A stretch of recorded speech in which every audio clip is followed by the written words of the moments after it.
인생의 암흑이 오지 않게 하라, 이런 주제로 오늘 하나님 말씀을 전하겠습니다. 무엇보다도 여러분, 하나님께서는 저와 여러분들이 늘 빛 가운데서 우리가 잘 되기를 바라고 언제나 우리를 향한 놀라운 계획 가운데 일하시고 계십니다. 믿으십니까? 그리고 여러분, 늘 하나님께서는 그래서 혼자 우리를 향해서 그 길을 걸어가라 하지 아니하시고 일어나 함께 가자고 하시는 거예요. 새가 울고 꽃이 피는 동산으로 함께 가자고 하시는 겁니다. 그런데 오늘 말씀을 묵상해 보면 그런 하나님의 뜻과 정반대로 사는 인물이 소개됩니다. 암흑의 주인공이라고 할 수 있는 아합에 관한 내용입니다.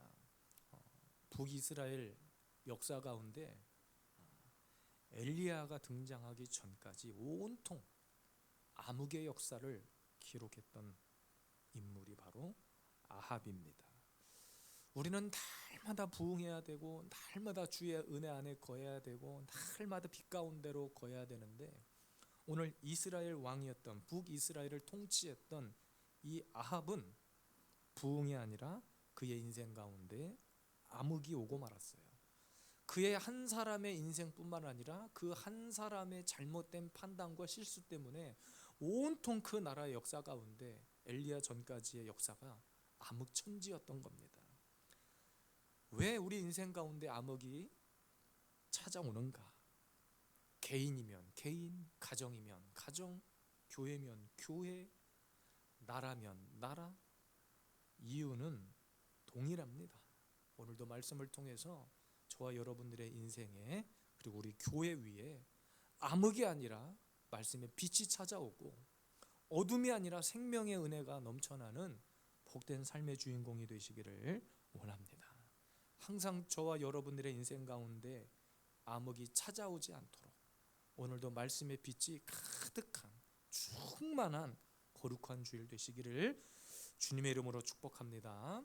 아멘. 그러면 여러분, 우리의 인생에 암흑이 찾아오지 않게 해야 되는데, 암흑이 오지 않게 해야 되는데 왜 암흑이 찾아오는지 그 원인을 함께 살펴봅니다. 첫 번째는 이전보다 더욱 악을 행했다, 이렇게 기록해요. 30절 말씀 함께 읽겠습니다. 오므리의 아들 아합이 그의 이전의 모든 사람보다 여호와 보시기에 악을 더욱 행하여. 본문으로 보면 지금까지 왕들이 다 악을 행했어요. 그런데 30절에 보니까 더욱 악을 행했다는 거예요. 이전보다 더 악을 행했다는 거예요. 사실은 이스라엘 역사의 많은 왕들의 역사를 보면 처음 출발은 너무나 좋게 시작을 했다가 그의 인생 말년에 타락하고 범죄하고 신전을 만들고 우상 숭배하고 이런 일들이 있었어요. 근데 역사를 보면 회개했던 사람도 있고 돌이켜 다시 돌아왔던 왕들도 있고, 그런데 오늘 말씀해 보니까 더 악을 행했다는 거예요. 31절에 보면 느밧의 아들 여로보암의 죄를 따라 행동하는 것을 오히려 가볍게 여기며, 그러니까 죄로 여기기는 생각한 건 맞는데, 그것이 죄라고 여긴 것은 맞는데 그것을 가볍게 여겼다는 거예요. 그러니까 내가 지은 죄 자체를 그냥 가볍게 여겼다는 거예요. 다시 말하면 이전보다 더욱 악을 행했다는 것은 죄에 대해서 무감각해져 버렸다는 겁니다. 무감각. 잘못이라는 것을 안다니까요. 이것이 죄라는 것을 알아요. 여로보암이 지었던 죄는 우상 숭배였거든요. 레위 족속이 아닌 사람을 제사장으로 세워버렸어요. 그런데 아합은 이것을 오히려 더 가볍게 여겼다는 거예요. 그러니까 여러분, 인생 가운데 망한 사람들의 특징을 보면요, 이런 죄에 대한 두려움이 사라져버린 경우가 많아요. 우리가 주일 성수하는 거 있죠? 하나님 앞에 제물을 드리는 거, 11조 헌금을 드리는 거, 그 한두 번은 다들 무섭게 여겨요. 한두 번. 저도 제가 말씀드렸죠. 대안학교 사역을 할 때 아이들을 지도하는데 그 대안학교 교육의 핵심이 새벽 예배 신앙이었어요. 아이들에게 새벽 예배를 나오게 하고 또 늦잠 자서 못 나온 아이들한테 막 벌을 주고 했단 말이죠. 근데 어느 날 내가 새벽을 못 나간 적이 있어.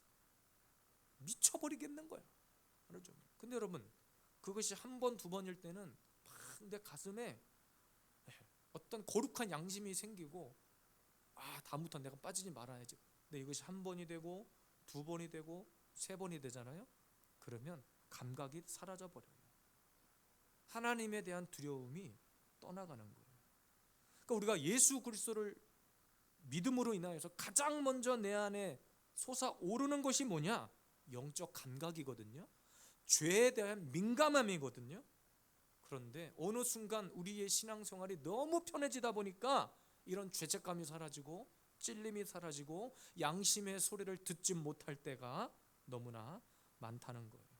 그래서 성경의 많은 인물들 가운데 끝까지 쓰임받고 영광스럽게 기록된 인물들의 특징들은 이렇게 죄에 대해서 민감하게 반응했던 사람이에요. 우리가 잘 아는 아브라함만 봐도 주님 앞에 순종하는 것을 얼마나 예민하게 생각했었습니까? 자기 아들을 내어 바치기까지 얼마나 예민했냔 말이에요. 이 시대를 보면 아합의 시대가 되었다고 해도 과언이 아니에요. 사람을 죽이고 약물을 복용하고 이런 시대가 되어버렸어요. 교회가 나누어지고 쪼개지고 하는 일들을 우습게 알아. 우습게. 참 부끄러운 얘기지만 목사님들은 이제 제가 속한 교단만 해도 이렇게 목사님들이 속해 있는 총회가 있고, 이제 제 소속의 합동교단 총회잖아요. 총회가 있고 그 밑에 총회 산하 여러 노예들이 있어요. 근데 노예의 숫자가 전국적으로 과거에는 한 80개, 90개 정도였다면 지금은 거의 한 3배 정도가 늘어났어요. 그럼 이것이 교회가 부흥해서 늘어났느냐?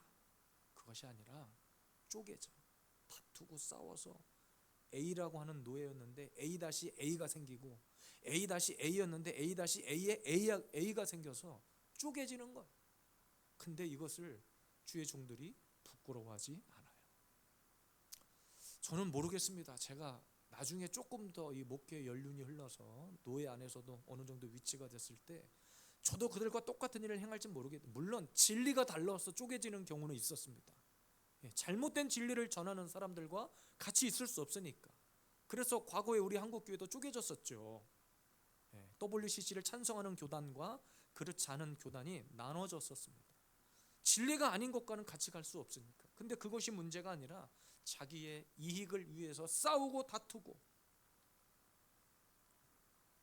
그래서 여러분, 이 시대는 죄를 죄로 여기지 못하는 시대가 됐어요. 여러 번 말씀드리지만 이 시대에 행해지는 많은 일들이 분명히 누가 봐도 그것이 죄인데 죄라고 여기지 못하는 시대가 됐고, 심지어는 그것을 죄라고 말하면 잘못됐다라고 오히려 법으로 제재를 해버리는 시대가 됐단 말이에요. 귀가 닳도록 제가 말씀드렸다시피 이 포괄적 차별금지법은 대표적인 예입니다. 죄를 인권 안에 다 둔갑시켜 버리는 거예요. 다 둔갑시켜 버렸어요. 하나님은 남자와 여자 외에는 창조하신 일이 없어요. 그런데 자기 결정권이라는 이름을 가지고 남자가 됐다가 여자가 됐다가, 그래서 실제로 현재 미국의 어떤 주에서는, 미국은 각 연방 그 주가 있잖아요. 무슨 주 무슨 주, 캘리포니아주 무슨 주, 그 주의 법이 먼저 1순위예요. 어떤 주에서는 자기 결정권이 이미 통과가 돼서 부모에게 어떤 아들이 아버지, 제가 살아보니까 저는 남자보다는 여자가 나을 것 같아요. 저 내일부터 여자 할래요. 딸로 여겨주세요. 아버지가 이놈의 자식 무슨 소리야? 라고 하면 잡혀가는 곳이 있어요. 그러니까 학교에서도 다음날 학교 가가지고 선생님, 저 내일부터 여자반에 편성시켜 주세요. 그러면 그렇게 해줘야 돼.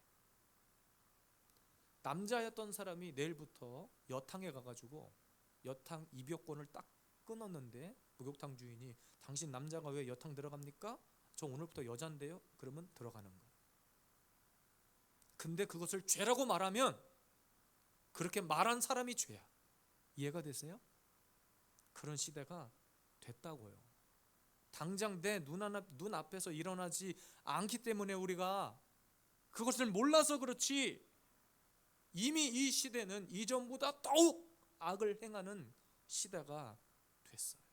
그리고 그것을 죄라고 말하는 사람을 향해 손가락질하고 돌을 던집니다.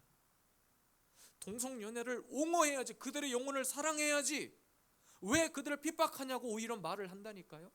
제가 언제 그들의 영혼을 미워하자고 그랬습니까? 그들이 회개하고 돌아오면 그 영혼을 우리는 품어야 돼. 회개했으니까, 하나님 앞에 온전히 회개하고 돌아왔으니까. 그러나 그것이 아니잖아요. 동성애 하잖아요. 하지 말라는 거 하고 있잖아요. 동성애뿐만입니까? 성경에 기록된 모든 죄악들, 폐륜아들. 최근에 얼마 전에는 아버지가 자기 생일 잔치 벌여주고 있는 그곳에서 자기 아들을 총으로 쏴서 죽였어요.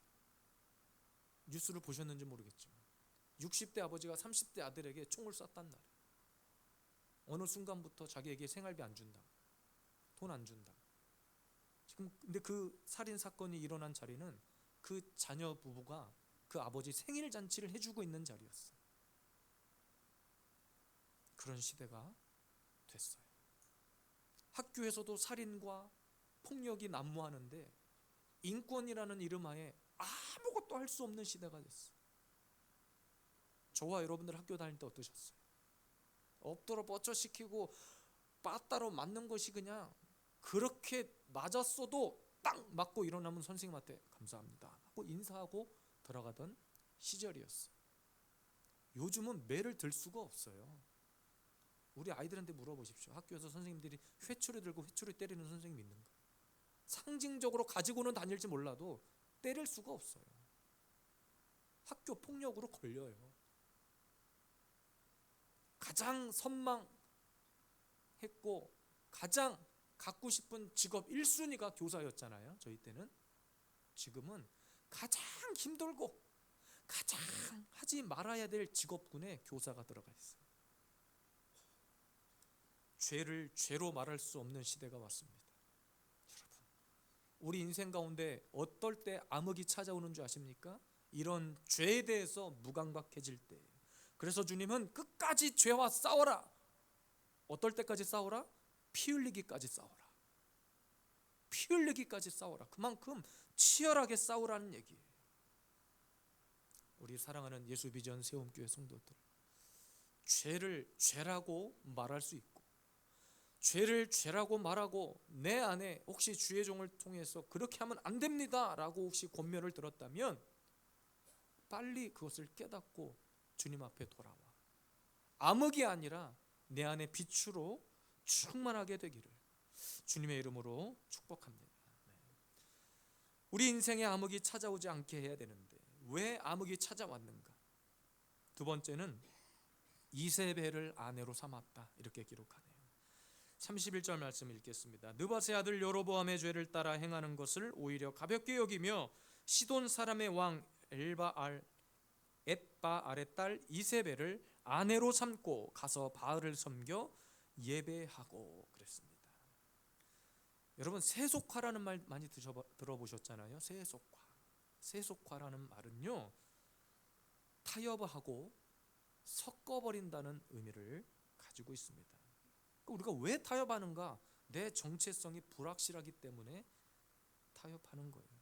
그러니까 내가 누구인지를, 그런 개념이 희미해질 때 우리는 타협하게 되는 거예요. 그래서 이 시대 교회가 교회답지 못하니까 세상과 타협하는 거예요. 그리고 이 세상과 타협하는 것을 가볍게 여겨요. 다니엘이 왜 승리했는지를 생각해 보셔야 됩니다. 이름을 바꾸었어도 자기의 정체성을 잊지 않았기 때문에. 다니엘의 세 친구들이 왜 역사의 위대한 인물로 기록되었는가? 풀무불 속에 들어갔다 왔는데, 들어가도 변함없이 그들의 정체성을 붙들었기 때문에. 그러니까 여러분, 이 시대 많은 교회 성도들이 이 풀무불 속에 들어가는 것을 두려워합니다. 아직 내 신앙의 위치를 생각해 보려면 내가 풀무불 속에 들어갔다 왔느냐 그렇지 않느냐를 생각해 봐야 돼. 왜 아합이 이세벨을 아내로 삼았는가? 이것은 신앙의 세속화가 이루어졌다는 것을 대표적으로 보여줍니다. 타협하는 사람의 특징은 이것쯤이야. 아합 시대 31절에 보니까 이것을 가볍게 여겼다는 거예요. 가볍게. 그런데 결국 그 타협의 결과는 뭐냐? 망하게 됐다는 거예요. 이세벨이 절대로 이세벨로 끝나지 않는 거예요. 32절에 보니까 바알의 사당을 지어버렸대요. 아예 바알을 위해서 제사를 지내는 거예요. 결국 여러분, 아합의 시대에 바알은 국교가 돼버립니다. 그러니까 조그만 틈을 줘버리니까 다 먹혀버린 거예요. 그러니까 여러분, 마귀는 우리가 등을 보이는 순간 우리를 점령해버리는 거예요. 이것쯤이야. 그러니까 우리가 죄를 대할 때 꼭 이래. 이세벨을 아내로 삼았다. 여러분, 이세벨을 아내로 삼은 것 때문에 마지막 세 번째 살펴볼 내용이긴 하지만 마지막 이세벨을 아내로 삼은 것 때문에 여리고까지 건축하는 일이 벌어져요. 저와 여러분들의 이세벨이 무엇인지를 오늘 깨달아야 됩니다. 이 시대에 저와 여러분들에게 있어서 이세벨이 무엇인지를, 내가 가볍게 여기고 용납해버린 것이 무엇인지를 깨달아야 돼요. 점검해야 돼요. 예배 한번 빠진 것을 우습게 여겼다? 하나님 앞에 이것은 회개해야 될 일이에요. 불가피한 경우가 있어요. 주님이 아셔요. 저도 알아요. 하나님 앞에 드려야 될 헌금을 떼먹는 것도 마찬가지예요. 제가 어떤 분의 설교를 듣는데 참 어처구니가 없었어요. 어떤 목사님이 유튜브에서 설교를 하는데 짧은 영상이었어요. 쇼츠라고 그러죠. 자기네 교회는 헌금 봉투가 딱 2가지밖에 없대. 뭐라고 그랬죠? 주일 예배와 11조의 물이, 감사의 물이라고 그랬나? 딱 2가지밖에 없다는 거예요. 그러면서 구약에 있었던 모든 헌금의 일들이 주님의 시대가 돼서 그걸 다 율법을 완성시키셨는데 무슨 11조가 필요하고 건축 헌금이 필요하고 뭐가 필요하고 절기 헌금이 왜 필요하고 우리가 왜 맥주 감사주의를 지키고 왜 추수 감사주의를 지켜야 되냐? 절기 헌금이 딱 성탄 헌금만 있다고 그랬나? 이런 얘기를 하시는 거예요. 2가지밖에 없대. 제가 그 얘기를 듣고 답답했습니다. 교회가 여러분, 목사님이 여러분들에게 돈을 뜯어내려고 헌금을 많이 드리세요가 아니에요. 아무 필요가 없는데 성경에 왜 기록하셨을까? 그러면 그 역사를 주님 앞에 드리는 헌금을 통해서 하나님이 우리에게 어떤 놀라운 하늘의 축복을 주시는데 그 원리를 왜 성경에다가 기록해 놓으셨을까? 왜 예수 그리스도가 첫 열매가 되었다는 것을, 십자가의 피가 우리를 살게 했다는 것을 왜 기록하셨을까? 그래요. 율법을 주님께서 다 완성시키셨어. 완성시키셨기 때문에 구약의 일들이 다 필요가 없게 되었습니까? 아니잖아요. 예수 그리스도를 통해, 구약의 역사를 통해서 다시 오실 예수 그리스도 메시아에 대한 메시지를 구약 전체 메시지를 통해서 기록해 놓으셨잖아요. 그런데 우리가 구약에 드렸던 절기 헌금이 필요가 없어요? 아니, 하나님 앞에 어떤 명목이 됐던 드리는 것이 축복이고 드리는 것이 기쁨이 되고 드리는 것이 나에게 놀라운 기쁨과 축복이 되는 것인데 헌금 봉투 우리는 2개밖에 없어요. 이거 자랑하는 것이 맞다고 생각하십니까? 물론 그 교회는 그렇게 한다고 하니까 저와는 상관없는 일이긴 하지만 그것을 버젓이 유튜브에 올려놓고서 한국교회 성도들을 저는 혼란스럽게 하는 것을 용납할 수가 없어요. 그러니까 작은 것을 하나 그러니까 주님 앞에 드리는 헌금과 제물도 마찬가지예요. 작은 것을 용납하잖아요. 이런 것들이 세속화되잖아요. 이런 것들이 어떤 정치적으로 막 이슈가 되잖아요. 그러면 세상 사람들은 우리를 향해서 손가락질하고 욕하겠죠. 그러나 저와 여러분들은 끝까지 세상 사람들이 그러든지 말든지 하나님 말씀에 기록된 원리를 저와 여러분들은 지켜야 할 뿐이에요. 이세벨을 아내로 맞이했다. 충분히 인간적으로는 납득될 만한 일일 수 있습니다. 그러나 우리 과거에 우리나라 조선시대 역사도 그랬잖아요. 이렇게 정략적으로 이렇게 정치적으로 이용해서 원치 않는 결혼을 시키는 경우가 있었잖아요. 결혼을 해서 적과 어떤 적의 딸을 데리고 결혼시켜서 뭐 전쟁을 막는다든지 그럴 수는 있었겠습니다. 그러나 그것이 마귀의 계략이라는 것을 왜 알지 못하냐는 거예요. 에덴 동산에서도 비슷했습니다. 예. 하나님처럼 된다는 속삭임에 다 넘어간 거 아니에요? 하나님처럼 눈이 밝아질 거라는 속삭임에 다 넘어갔잖아요. 다 넘어갔어요. 그것이 그런 신앙의 세속화가 우리를 망하게 한다고요. 저와 여러분들 인생 가운데 저는 암흑이 찾아오지 않기를 원합니다. 암흑이 혹 찾아왔다면 빨리 하나님의 말씀의 빛으로 회복되기를 원합니다. 오늘도 이 아침에 여러분 내 안에 용납되어 버려진, 내 안에 타협하고 이세벨과 같이 자리 잡고 있는 것이 무엇인지를 깨닫고 돌이키고 하나님의 말씀으로 밀어내고 생명으로 가득하게 되기를 주의 이름으로 축복합니다. 마지막 세 번째입니다. 우리의 인생에 암흑이 찾아오지 않게 해야 되는데 왜 이 아합 시대에 암흑이 찾아왔는가? 여리고를 건축했기 때문입니다. 34절 그 시대에 베델 사람 히엘이 여리고를 건축하였는데 라고 기록합니다. 여러분 이스라엘이 여호수아가 우리가 수요일날 여호수아를 살펴보고 있는데 가장 먼저 가나안 점령하면서 무너뜨렸던 성이 뭐였습니까? 여리고예요. 여리고. 그리고 그 성을 무너뜨린 후에 하나님께서 이렇게 말씀하십니다. 여호수아 6장 26절 시작. 여호수아가 그때 맹세하게 하여 이르되 누구든지 일어나서 이 여리고 성을 건축하는 자는 여호와 앞에서 저주를 받을 것이라. 그 기초를 쌓을 때에 그의 맏아들을 잃을 것이요 그 문을 세울 때에 그의 막내 아들을 잃으리라 하였더라. 그런데 지금 아합 시대에 와가지고 뭐 한 거예요? 하지 말라는 거 건축해버렸어. 여리고성을 건축해버렸습니다.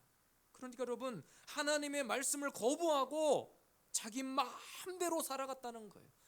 어떨 때 우리 인생 가운데 암흑이 찾아오는가? 하나님의 말씀이 아니라 그냥 내 고집대로 내 생각대로 살아갈 때, 말씀을 거부할 때 우리 인생에 어둠이 찾아온다는 거예요. 암흑이 찾아온다는 거예요.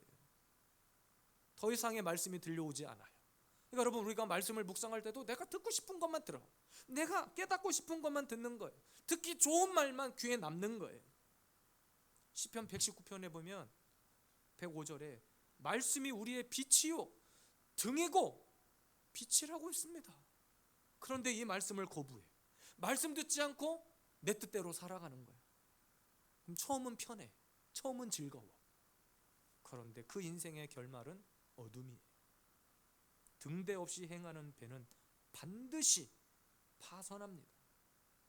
오늘 말씀해 보니까 여리고성을 건축하고 어떻게 되었습니까? 34절에 보니까 그 시대에 베델 사람 히엘이 여리고를 건축하였는데 그가 그 터를 쌓을 때에 맏아들 아비람을 잃었고, 똑같죠? 아까 여호수아 말씀처럼 맏아들 아비람을 잃었고 그 성문을 세울 때에 막내 아들 수곱을 잃었으니 여호와께서 눈의 아들 여호수아를 통하여 하신 말씀과 같이 되었더라. 핵심이 뭐예요?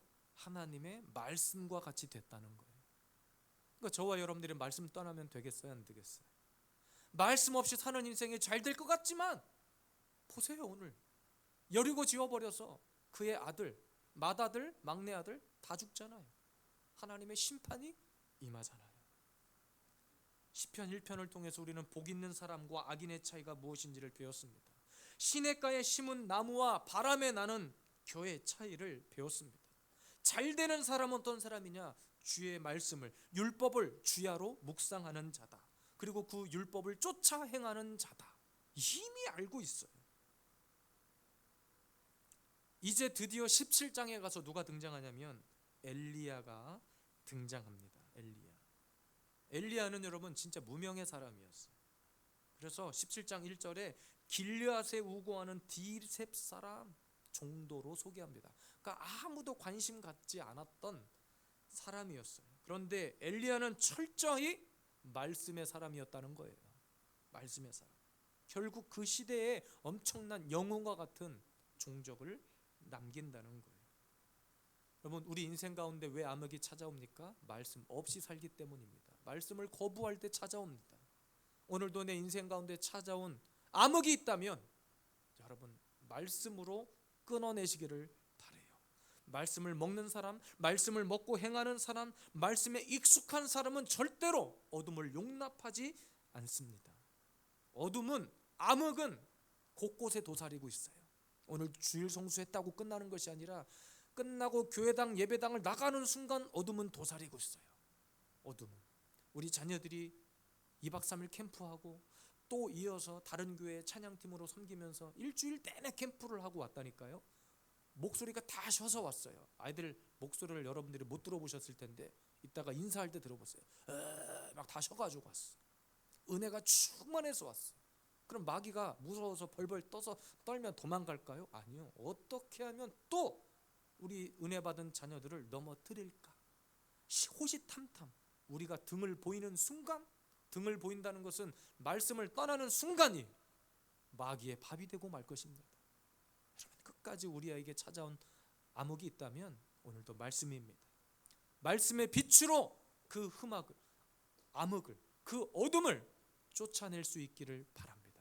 그 어둠을 쫓아내고 우리 인생 가운데 빛 되신 주님을 오늘도 모시어 살 수 있는 거룩한 주일 되시기를 주님의 이름으로 축복합니다.